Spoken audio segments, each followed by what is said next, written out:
veins, I've been driving this train. Years in this lane, there's no stopping this flame. Cause I came to the game and I changed it to play how I like, rearranged it to my own domain. Yeah, I got what it takes, made lots of mistakes, taking shots, skipping breaks, feeling lost, feeling great, popping off, singing straight, never stopped, never changed. All the squad here to play, and I've got something to say, yeah. I work hard each and every day, I get lost in the words I say. I don't push pause, no, I push play. I won't stop till I make a change. I withdraw on the things I make. I turn flaws into flawless traits. I build tall, never capping space. I won't stop till I hear him say, Welcome back, guys. We're here on Happy Tuesday with Love and Marriage DC, Season 2, Episode 3, Parents Just Don't Understand. No, hey, Alex. They understand. The kids don't understand. Whatever. You say the kids don't. The kids say the parents don't. So it's a generational gap, I guess. We've been here longer. True. That doesn't always make us right, though. Let's be fair. That doesn't always make the parents correct, and we have to listen and listen with love to understand, right? Right. You know, you're right. I mean, two wrongs don't make a right. The two rights make a left, though. You know what? I ain't gonna play with you. Hey, Monique. Hey there, guys. I hope you guys all had a good Tuesday, and it's Tuesday evening here in Detroit. Alex, where you are, what was the weather like today? How was it? Oh, it's spring day today. Spring day in the 60s. Yeah. You know what? We had, I mean, like for us here in Detroit, it was like mid 50s, so it was very nice. Oh, that's a scorcher. For y'all, that's a scorcher. Oh my goodness. Yeah, I almost put on my booty shorts. Yeah, guys. So what Monique King is saying, yeah, definitely get those thumbs up, guys. Help us continue to stay in the algorithm.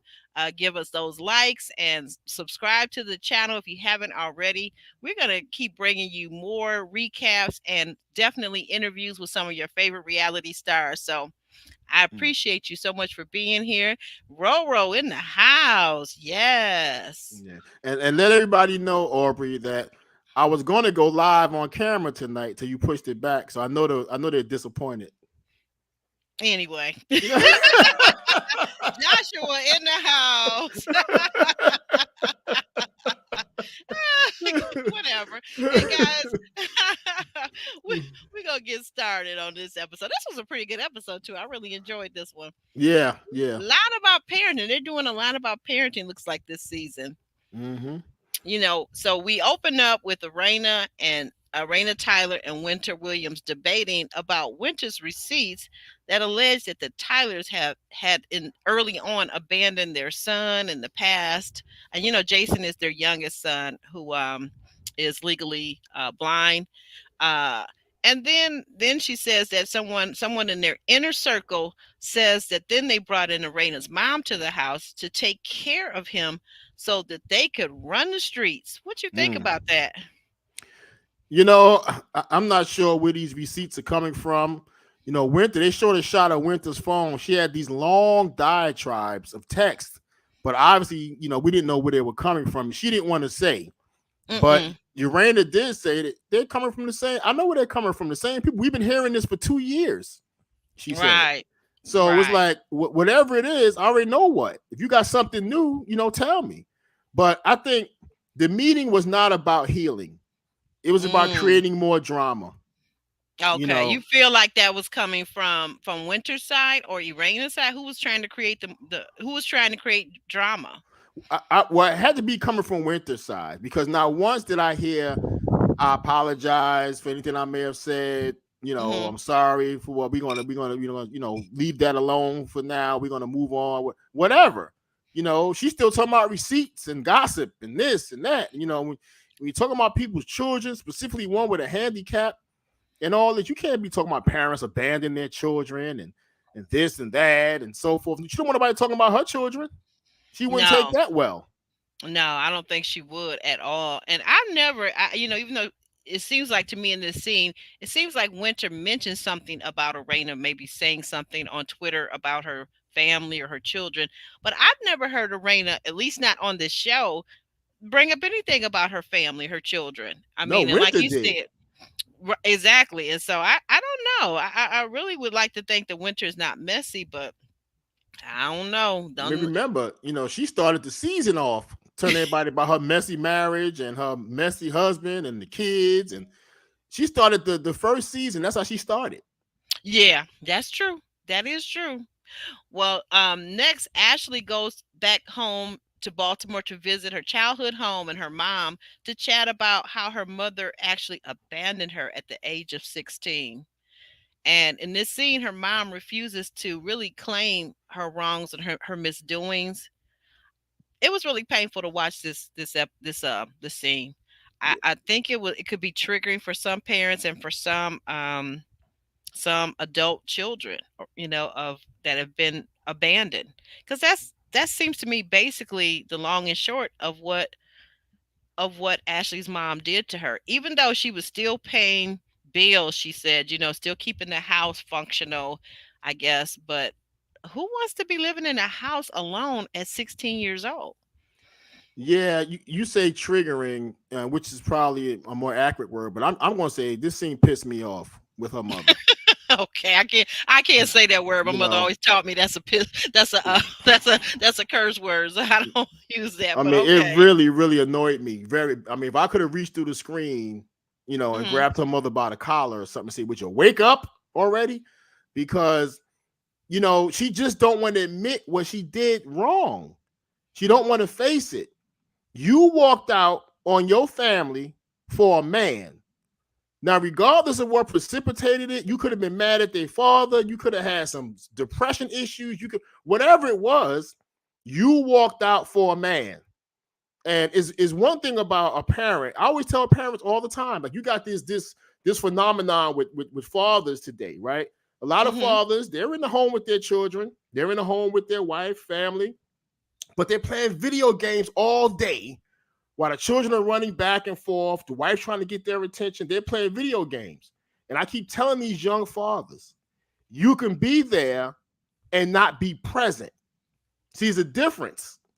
Okay? See, they're sitting there, they're there, but they're not present because they're not engaging. So when the child gets older and say, I have no connection with my dad, you're going to be upset tomorrow. I was there every single day. No, you weren't present. You were just sitting there playing video games. Okay. So these discussions always come back up. These kids don't stay 2 and 3 forever. You know that, Aubrey, we both have grown children. Right. Okay. Right. So we know whatever mistakes that we've made, and no parent is perfect. None. It's fessing up to the mistake, understanding how your child felt, and meeting them where they are. It's the same problem I had with Marie's mother from Bell Collective.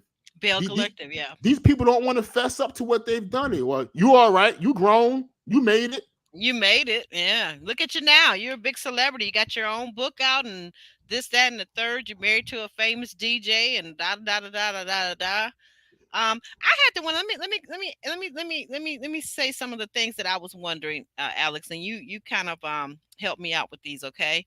One of the things as I was watching the scene and afterwards, as I thought about it some more, I had to wonder because I noticed that if you notice when Ashley first walked in, there were pictures of her as a little girl. She's beautiful now. She was a beautiful little girl. So she's just been beautiful her whole life. And then there was a picture of her mother who's also very beautiful. And even in the scene, even though she's saying she's 62, she doesn't look 62, and she's very beautiful. I had to wonder though, if you go back when Ashley would have been 16 and her mother maybe in her 30s or whatnot. I had to wonder a little bit if there was maybe some jealousy in the home, if there was some jealousy with the mother, envious of the 16-year-old girl who probably at 16, I can imagine Ashley just being like literally a bombshell, a young, beautiful bombshell. And I noticed her mother kept calling her a bad girl, a bad girl. When I hear those two words together, bad girl, I think of maybe like she's saying she's fast or that men were noticing her. And I'm really a little bit thrown off and kind of disoriented. What did you make out of that? No, you're not thrown off and disoriented at all. She didn't want Ashley around her man. She didn't trust her man around Ashley. Period. Mm-hmm. That's what I That's what I was thinking. Go ahead. Because a lot of times, unfortunately, Aubrey, and to everybody in the chat who may be experiencing this, these grown mothers look at their growing, developing daughters after a while as competition. Competition. That's how they Yeah. look at them. You're not just my child in the house. You're another woman in my house. Yeah, she Okay, said that. She said, "Well, you were a grown woman." I was like, "What at 16-year-old? 16. What 16-year-old is a grown woman? There's no 16-year-old that is a grown woman, even if she's mature for her age." And I'm not talking about physically mature. I'm talking about mentally, intellectually, maybe spiritually a little mature for her age. I take it that Ashley, I don't know this, but I'm beginning to think that Ashley might have been the eldest of her and her sister. But like for you to actually lead them to go be with another with a man and leave them in the home to their own devices, that's not even safe. That Mm. wasn't even safe. Look, I've known of circumstances, Aubrey, where you have a developing young lady in the house, her mother, there's a boyfriend there. The young girl would even come out to entice the man, come out the shower with with a towel wrapped around her, and doing these different kind of things. She's in competition with her mother. Her mother sees her as competition, and you know what? You play the game too close, that man gonna end up in bed with your daughter, which has happened. Okay, so I think that Ashley's mother probably really feared that. That's a reality that can happen. So she didn't want that man in their house, so she left to be in his house. Wow. Okay, but you left your family, you left your daughter at her most impressionable time. The most difficult time for a teenager is to transition from child to adult. That's a very difficult transition, and they need guidance for that. You're going from 16, 17, 18 into adulthood. That's a difficult transition. That Well, means you're going from depending on me to mhm. relying on yourself. Right. And then too, those are years where if you're in school, you're in high school, which she was, those are years too where typically teenagers are looking for guidance from their parents as to because in a few more years they're gonna have to be working full time or in college or both. And they're looking toward their parents for signing off on various things, pointing them in the right direction. What career should I take? Where do you feel I have talents and skills, mom? Can you help me out? I know with both my children, that was an important time for me to be assisting them along with them filling out college application, financial applications, a whole lot of stuff that they couldn't have done by themselves and they probably wouldn't have done. I mean, like they would have probably put it off to the last minute. And those are things that have to be done very timely. I'm just I can't understand like where was her mother? She felt like paying bills was enough. Yeah, And then she kept deflecting. Ashley kept saying, "You mhm, left. You wasn't here. I didn't leave. I paid the bills. You were gone. What are you talking about? I don't understand what the confusion is. You left. You were gone. Why don't you just why you can't just say that?" And that's the part that was making me angry.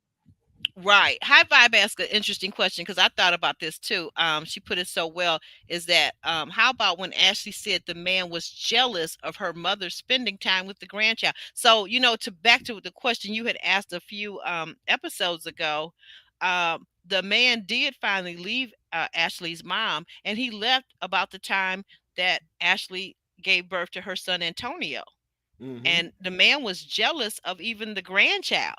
So like Mm-hmm. this guy really had a problem too. And it seems like I don't know, it seems like Ashley's mother was just all caught up in this man to let him just use her like that.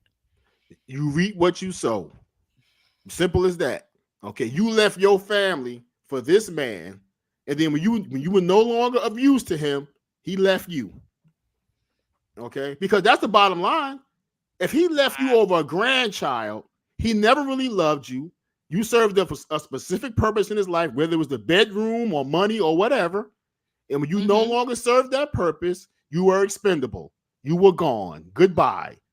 Okay. So Wow. what goes around comes around. That's good for her. I still can't understand with all that said and done. And as bad as it looks for Ashley's mom, why she can't just own up to it. It sounds like this has been ongoing since Ashley was 16, and this is like now 20 years later, and the mom still has never owned up to it, which has caused a big rift and divide between Ashley and her mom. And like you never know, like kind of like Ashley's mother alluded to, we never know how much time we have left in this life. but she's the one that seems to be holding things up. But we'll progress on. Clifton and Joy, we see Clifton and Joy in the next scene go to visit a landmark, I guess, in Washington, D.C., is the Blue Nile Botanical, which is Black owned. And apparently, Clifton was using it looking for inspiration for his beard oil project. So the two of them, Clifton and Joy, they're flirting and they're laughing, they're having a good time and trying on the various oils when the topic turns to them, to Joy planning a big wedding. But now Joy, she doesn't want a big wedding. She says she just wants to keep it simple. Your thoughts? Yeah, I know when the herbalist said, you guys continue to look around, let me know if you need anything, and walked off, I knew it was going to shift to Joy and Cliff having a discussion. And I'm gonna say this. I'm with Joy on this one. Okay. And this is why I'm with Joy. First of all, it's refreshing because for once we see a woman not having a fit over having a big wedding or having a bunch of guests at the wedding or being a big star for a day. She's understanding practicality, which a lot of women don't understand that. So that's refreshing. And she's like, listen, we started this journey on TV as celebrities, on camera, whatever you want to call it. When are we going to have something for us? Okay. And to me, that was very powerful. For once, can we have something for us, not on camera? We don't need a bunch of people around. Let's make it about us. Now, here's where I slightly differ because I don't think Clifton has ever been married. Has he been married to Anita Child, children's mother? Okay, Clifton's been married. She's never been married. Okay. So I think it's important for immediate family. If your mother's still alive, your father's still alive, maybe even your grandparents, let them come to the wedding. Let them witness it and view it. But as far as trying to be a star for a day and inviting a whole bunch of people and doing invitations and all that kind of madness and all that and becoming a bridezilla, look, I'm with Joy on this. I'm with Joy. Really? I understand exactly where she's coming from. Yep. Always trying to pinch a penny. It's not about pinching a penny. Lord. Not about pinching a penny. It's just refreshing to see a woman being practical. Let's take that money and do something else. Let's put it toward the business. Let's buy another house. Let's buy some more property. Let's do something else with it. Okay. I do see your point. I was just teasing you too, but I do see your point. Do you feel like it's really because Joy says that they've been in the public eye because of Ready to Love show where they met, that they've been in the public eye. They got engaged on TV there in their hometown of DC or Baltimore. Do you feel like that's really the reason, or do you feel like she's just maybe she's just a girl that doesn't like making a big fuss about things? Yeah, I get a little bit of that from her. Everybody too, also, hit that thumbs up. If you haven't hit it coming in, hit it now. Hit the thumbs up. But I do get a lot of that from Joy, that she don't like being made a big fuss over. You got to remember the Ready to Love thing, and then Clifton proposed. They were on the news. He got on his knees on the news. Knees on the news, yeah. And then Joy is a performer. She's always performing in front of crowds of people. She was part of a group. Okay, there was drama in the group, and all this other kind of stuff. Yes, the Mambo something or other. Yeah, Mambo sauce or something like Mambo, that. that's it. Mambo sauce. That's exactly it. And we'll get to that in a little while too. So Joy's like, listen, let's just me and you. Maybe me and you and the boys or something, just me and you, but let's have something just for us. I kind of agree with her with that. I really do. Wow. Okay. I hadn't thought of it this way. Monique King, I don't know. She's telling us, she says, hopefully Clifton's third marriage will be the final one. I don't know. I don't know. That Monique, she stays on top of things. She's in these YouTube streets pretty deep. So Monique, you've been drinking? What? Get out of here. So anyway, we move forward, and we see that Alicia, Ashley's best friend, is helping Quick to plan a surprise birthday party for Ash. And Ashley is also in that moment when Alicia comes to the house. Ashley is also sharing, the talk what we were talking about, the mom. And Ashley just says that her mom keeps picking at this old wound by calling her a bad girl and just putting salt in the wound. Um, but she has learned to accept it. And I think that's probably key for Ashley, because if it's been 20 years plus, I don't think the mom is going to change anytime soon. Do you? No, no, no. She said Hmm. she said in her ways, she's going to go on to glory, standing strong in her position. Hmm. Being wrong is two left shoes, but she's going to hang on to it. Now, if it's two left shoes, does that make it a right? So as we in the next scene, we see Jamie and Arena. They're upstairs in their beautiful master suite, if you will. It's just gorgeous. It's so huge. I admire that suite. One day I'd like to have a suite close to that size. It's beautiful. So Jamie and Arena, they're adjusting to Jamie's retirement, and they're getting ready to go running. And the thing, of course, the Irena's mother, who lives with them, is downstairs. She's prepared a full breakfast, and she's calling back up for the second time, and she's getting a little antsy. You guys don't come on down and get this food while it's hot. And I have to say, I really love this scene and the multi-generation layers of the Tyler's family. I think that's so cool that their son was there, Jason, and then the parents, and then her mother, and they have a huge home, so it's perfect. I love having the presence, the wisdom, the caregiving of the elders around. Those of us that are blessed to still have elders around, I just love that. I love the generations, the layered generations. They're still around to enjoy the children, your successes, and so forth, and still healthy and active enough to be able to help around the house or help you assist you in your life. So I love the scene. I love the scene, and as far as Jamie being retired now and trying to interfere in their routine or whatever, then why, bruh, stay out the way, bruh.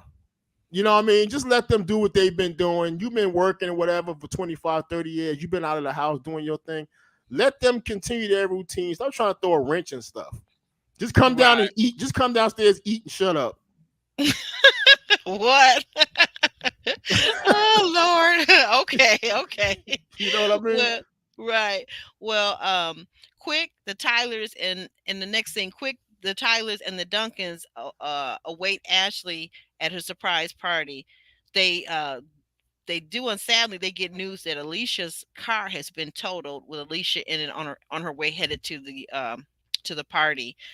And Quick really makes the decision that he wants to wait to tell Ashley. So Ashley arrives and the party begins. Um, what did you think about his decision, about Quick making that spur of the moment decision, kind of executive decision, to not tell his wife right away? I'm equated to this, Aubrey. You a Detroit Pistons fan. You love them bad boys, right? Mm-hmm. Mm-hmm. Now, when the bad boys were in the midst of winning one of their championships, okay, the great player next to Isaiah Thomas, Joe Dumars, his father died that same day, right? Mm-hmm. Isaiah Thomas got the team together and said, nobody tell Joe anything. Okay, we're going to wait till after the game. Okay, so Joe Dumars did not know. And Joe Dumars went out there for whatever reason, had one of his greatest games as a Piston. As if He his sure father, did. I remember that game. you remember that, I do. right? As if his father was with him that day. I mean, everything Joe Dumars threw at that basket, It all went in. Yeah, it was right? amazing. It was amazing. Okay, so, and I say that to say, yeah, it's interesting, isn't it? It is. Yeah. So I kind of equate that to this. So would you have done that? That's a good analogy. So, but tell me this: say you're married and your wife comes in. Now her best friend has been in a car accident just immediately before that. Would you make that same decision though? I have to know the friend is okay. Yeah, they said that she was okay. Once I know the friend is okay, I'm going to let the party go. I'm going to make an executive decision, just like Quick did, to let the party go. Now, how Ashley behaved afterwards, we'll get to that later. I know she was upset, but I didn't like the way she behaved toward Quick after the fact. Okay, but I would have, if I was Quick, I would have did just that, because Ashley, not Ashley, Alicia. That's the girl's name, right? Alicia. Yep. Alicia. Yeah. No, it's Uh, all these A's. It's tough, right? yeah. At the end of the day, Alicia would have said, I think, hey, y'all have the party. I'm good. You know what I mean? So I think Quick made the right decision. I would have made the same decision. Wait a minute. I am shocked. High five. What you talking about? You remember that game? What? I'm looking at your picture, girl. You can't remember that game. Get out of here. You got to be over 30 to remember that game. High five under 30? Oh my goodness, you're a baby. I don't know how old she is. I'm just saying. I'm looking at the picture. So okay. A very young, beautiful picture looking. You know what I mean? So yeah, hey. she is. You know they say black don't crack. But that's a very famous game, Aubrey. She may remember it.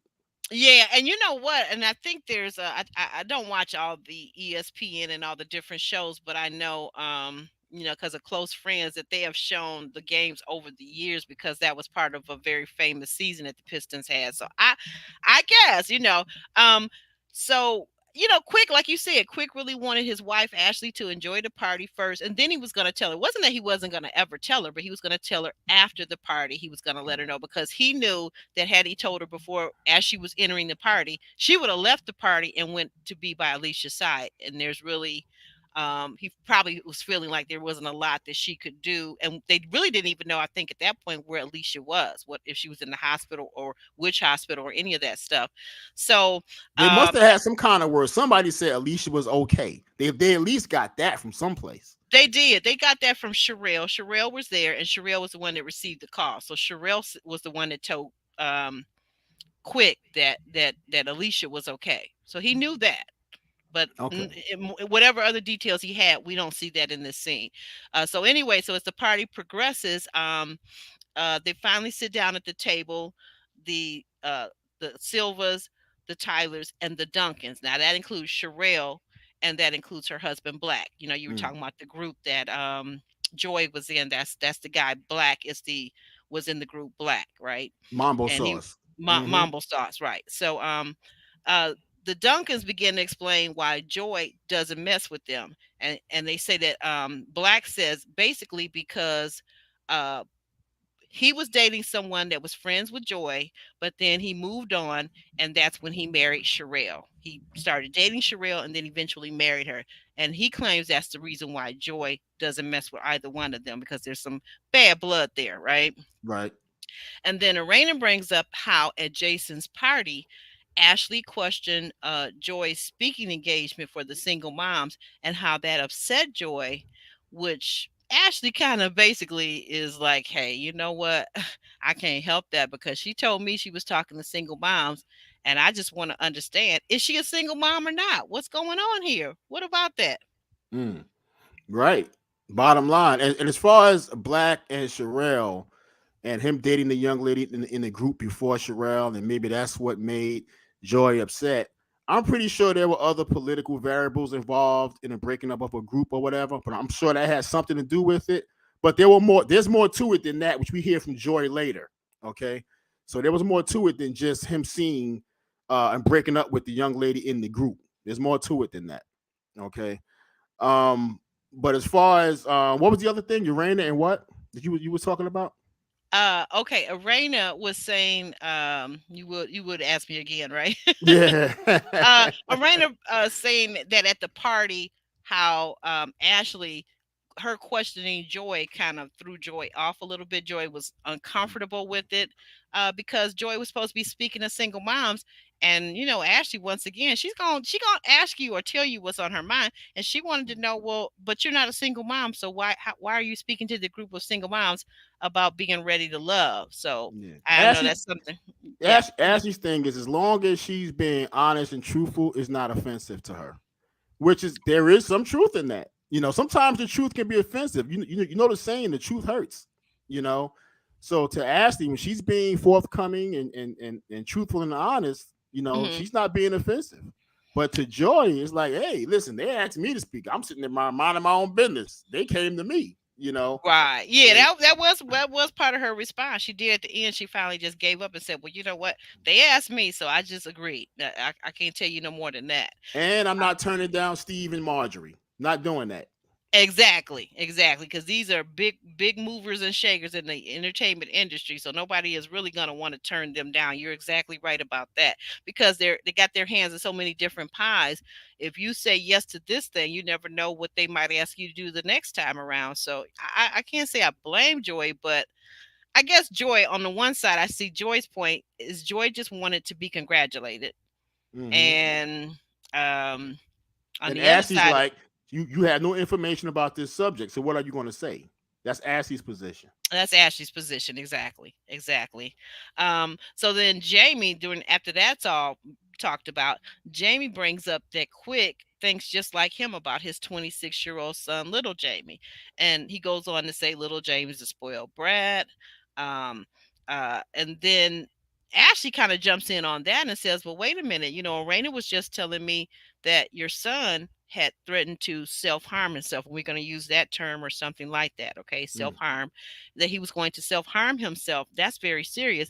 Well, Big Jamie kind of blows it off and says, well, you know what? He said that. He's been saying that off and on for 8 years and yada, yada, yada. And then you see Jamie in that scene kind of like in this confessional saying, well, they're all trying to gang up on him. And what do you think about that? That scene is kind of crucial right And there. he gets very defensive in doing that, Very, very. and he really plants his feet in his position. But I'll say this, and to Ashley's point, okay, we going through a phenomenon right now where people harming themselves are on the rise. Mm-hmm. Okay, so you can act like he's pretending. I don't care if he's been saying it 8 years. I don't care if he's been saying it 30 years. He's been saying it. Okay, Mm-hmm. so if he decides to do something like that, whenever he decides, if God forbid he does it, Jamie Senior is going to be heartbroken. He's going to be devastated. So I think now is the time to kind of change your stance on a few things. Just be tough with him. Jamie Jr. needs that toughness, but you also have to do it almost with a soft hand. You could be stern with a soft hand. Okay. And I think that's the middle ground that Jamie Senior is having a hard time reaching because he's so military and policing and all these different kind of things and being head of his house, still wielding a steel hand and all this other kind of stuff that he don't Right. really know how to be soft, particularly with a boy or a young man at this point. Okay, so Right. he expecting Jamie Jr. to be like him, and Jamie Jr. is not like him because he wasn't raised like Jamie Senior and Quick. These guys were raised in the street, tough, hungry, poor, all this stuff. Right. Right. They really know. Yeah. And another thing I've been thinking though too is that there seems to be some developmental steps just from the outside looking in. I don't know, there seem to be some developmental steps that they got to kind of go back and think about some things. And I really think that last week, that the episode where Arena talked about them getting some professional help and professional family counseling, I think that would really be helpful, because a lot of people, even in our chat, have brought it up last week that little Jamie probably felt somewhat neglected because the amount of attention that had to go to Jason because of his how he's differently able, right? Mm-hmm. And there's a lot of time and attention that they gave to him that maybe perhaps Jamie just did feel left out. I don't know. Maybe he's entitled, maybe he's spoiled, all of that. But whatever it is, you still got to love him nonetheless. He's still your son, and you want to try to help him figure it out while he's still young enough to figure it out, because the streets are out there calling to our young black men, and you don't want the streets to get a hold to him. Yeah, and even if Jason was a totally healthy, able-bodied child, you still have to parent each child differently because they're three different individuals. Hmm. Some may need more of this, or some may need more discipline. Some may need more structure. Whatever. You still got to parent these children differently. Okay, just so happens that Jason does have a disability and he needed extra special attention. And I think at this age, Jamie Jr. need to understand my brother needed that. I'm grown enough now to understand he needed the extra help. So whatever jealousy I felt, I got to let that go. If you want your father to let stuff go, then you better learn to let some stuff go too. It's a two-way street. Mm. Oh, okay. So you're saying, oh, little Jamie also has to let go. Like maybe, yeah, the father's not perfect, the son is not perfect. So you're saying little Jamie has to let go of some stuff too. Is that what you're saying? Exactly. If he has some stuff that from he carrying from his childhood that went on in the house or whatever, if he want his father to let some stuff go, he got to let some stuff go. Because Jamie Senior, now he definitely has to pivot. He don't know how to pivot. Okay, he definitely has to pivot now in his style because he's not dealing with a child; he's dealing with a grown man now. So you got to Right. pivot. Monique, oh, don't say that. He's got Monique. Oh, don't say that. I think he's trying. I see this season. I'm kind of seeing a little bit more of what I believe to be the issue, but I want to wait a couple more episodes before I just think he's trying. He's frustrated. I never it's hard to know if you haven't been there. What you would feel like as a parent. You've raised your child for 18, 19, 20 years. A certain point somewhere in those 18, 19, 20, 21 years, you expect them to start going out and creating the life that they want to have, whether that's by going to college, picking a profession and a career, picking a job and working at that full time. You want them to do that, but what you don't want to see, and I think it would be heartbreaking as a parent. I've never experienced this and I don't ever want to, is that if you see your child being arrested, taken to jail, you've got to bail them out.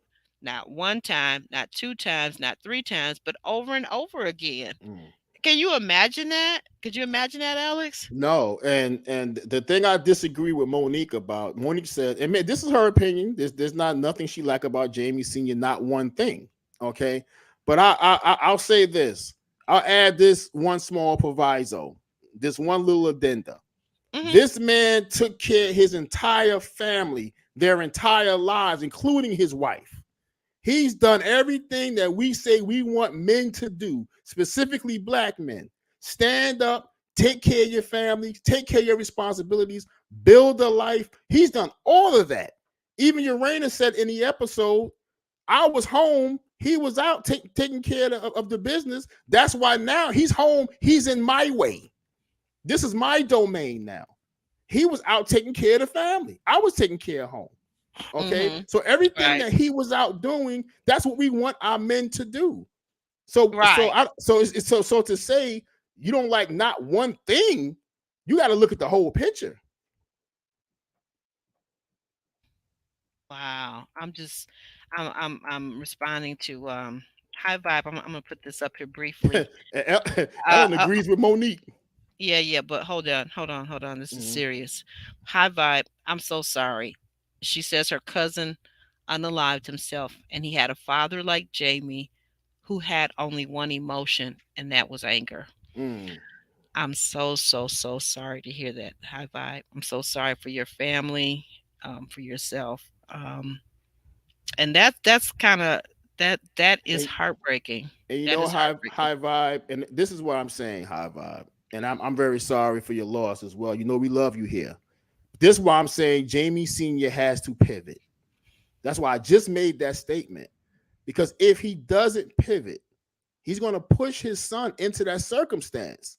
And if you push your son into that circumstance, that is a heartbreak that I wouldn't wish on any parent. You will never get over that, ever. So you can get over your parents and live with it because that's the natural order of things. Okay, but burying a child is not the natural order of things. It's not. It's not. And not especially a child 20 years old in their 20s. That's so young. That is so young. And I think that's what Ashley is trying to get in this scene. Ashley is trying to really get senior Jamie to see this, to see that just because it didn't happen doesn't mean that he couldn't have been at home with his girl or somewhere else and taken whatever. I don't want to put any suggestive things out there if you understand what I'm trying to say, but doesn't mean that he didn't attempt it and it just didn't go through. You see what I'm saying? Yeah. And the time when it actually happens, like you said, it would be one of the most devastating things, not only for Jamie Sr., but what about Irena? What about their daughter Brittany? What about Jason? The Mm, entire family, the grandmother, right. the grandparents, the cousins, the uncles, the aunts. That would be, and for Jamie, I think what Jamie doesn't even let on, if he feels it or he's ever thought about it, he's just so alpha male that he is not allowing himself to be vulnerable in this moment and say, you know what? Wait a minute, guys, I have thought about that. You're right. I maybe I need to look at this just a little bit differently. Maybe I need to take something else into consideration besides how I feel. Mm-hmm. Right. That's How right. I feel, you know. And I'll add this, Aubrey. Their marriage has been through a lot over the last almost 30 years, however long they've been together. They survived a lot of different things in that marriage. But I know a lot of marriages do not survive the loss of a Mm-mm, child. mm-mm. That I crushes a lot of marriages. absolutely. I've seen it at my church, and I'm talking about these are good uh 20-year marriages that when so a friend of mine, long story short, was a motorcyclist, and he had taken his child on a ride and unfortunately got cut off, lost control of the motorcycle, tumbled over. He actually lost a leg to this. He has a prosthesis, Okay. but he lost his child as well. And he and his wife, the 20-year marriage that they had, it crumbled. It Mm-hmm. crumbled, Right. you know? Right. I've seen it. That's why I brought that up. So Jamie Sr. has to be very, very careful in this situation. I understand being stern. I understand trying to get him to man up and face the world. Yes, absolutely. But you also have to have a balance in there. When do you need to hug him and say, "We good. I love you, son. Let's have a talk," whatever, without the yelling, without the vitriol, without the anger, without the finger pointing. You have to have that conversation too at some point. That's it. That's it. And then, I was thinking about little Jamie was telling yeah, Rora, I agree with you. Both Jamies need counseling and the family too. Absolutely. Absolutely. Because Thank you, High. Thank you, High Aubrey, Vibe. yeah, Hmm. thank you, High Vibe, because this is me and my son. I went at him like that once, okay, and I frightened him. He ran, and we didn't Hmm. talk for a year and a half. We weren't speaking before that, so I was trying to force him to speak to me, and then I got angry and threatened him, and threatened bodily harm, and he ran, and we didn't speak for another year and a half. So Oh all wow. that time that got wasted in Wow. my anger Hmm. and his immaturity. Okay. Hmm. So we didn't meet nowhere in the middle, and it took a lot of time. Now we're in a great place now, but Hmm. that's Thank a year and God. a half, 2 years that we didn't have, you know. And were you do you remember, do you recall, were you angry at him and explain and being having this talking about physical harm? Was that because you were angry in the first place that he hadn't been speaking to you and you were taking that anger out on him in that moment? Do you recall? Yes. When a parent has a child that's not speaking to them, and I didn't know why, specifically, I didn't know why. I had a vague idea, but I didn't have specifics. Okay. But all Hmm. a parent is thinking about, I took care of you, I fed you, I did this or that. Parents start naming, thinking all this stuff in their brain is like, and now you treating me like this. I'm, Right. I'm ready to go off now. Okay. So I let my anger lead, and I should not have Mm, let that lead. mm. Well, we're gonna revisit. So I'll say this, and as we close out, we're gonna be revisiting. Apparently, from the trailer, we see in the trailer we see Arena dishing with Joy about the Black and the Sherelle situation. So that little rumor and drama and mischief is gonna come up. Looks like next episode. And Joy talking about how she actually thinks that Black was messing with Sherelle while still with her best friend. uh, Jamie and Ashley are going to talk more about the self harm topic. Um, Mm-hmm. and then we're going to see, of course, Winter's going to be brought back in, and there's going to be some kind of exercise class with the ladies. And there's going to be some drama with Winter because Winter always brings the storm when she comes in, right? What are your thoughts about that, real quick, as we get ready to roll out of here? Winter gonna find her way around these ladies to cause some mess. She know her mere presence strikes a chord with these women, and she gonna find her. They got 1,000 other exercise classes. What is she doing there with them? you know. So, and the thing about Joy talking about Sherelle and Black cheating on Joy's friend with Sherelle, now that would add that very much needed edge to why Joy doesn't like Black and Sherelle. That would add that for sure. That would add some clarity to that situation if in fact that's true. Right. You're right. You're right. Tell our viewers what you got going on your channel before we close out. Mr. Magnetic Repellent. That's the name of his Well, channel. yeah, magnetic repellent. I just put some stuff on my IG stories today for some of my past videos. I put some of mine and Aubrey's videos up on the replay. You guys hit the replays on those videos and other stuff that I'm doing. So yeah, just follow us on Instagram. You know, go to the replay. You know, leave comments in the replay. Click the like buttons, whether you're coming in or going out. Hit that thumbs up, and we're gonna keep bringing you guys great content. But we definitely appreciate you. Situations like this, discussions like this, sometimes hit a nerve, and they can become very intense and very serious real quick. But we are having fun, but some of these things get very very serious, and we have to treat it as such. Yeah, we really do. We really do. We thank you guys for being here. We want to thank our A-team members, Roro, Ellen, Monique, anyone here that was in the bushes that I didn't call. We just thanking all our A-team members. You guys definitely keep the channel going. We want to thank Monique and LMV for always being here and being our keeping the place safe as our moderators extraordinaires, I love to call them. I want to thank my co-host Alex, aka the Magnetic Repellent, here on YouTube. And thank you guys for hanging with us till the end. If you're on the rewatch gang, please be sure to hit that like button. I've been watching you guys. You guys have been sliding in without hitting that like button. Very important to keep us here. Hit the like button. We love you guys. Say bye, Alex. All right, take it easy. Love y'all. Love y'all. Bye now.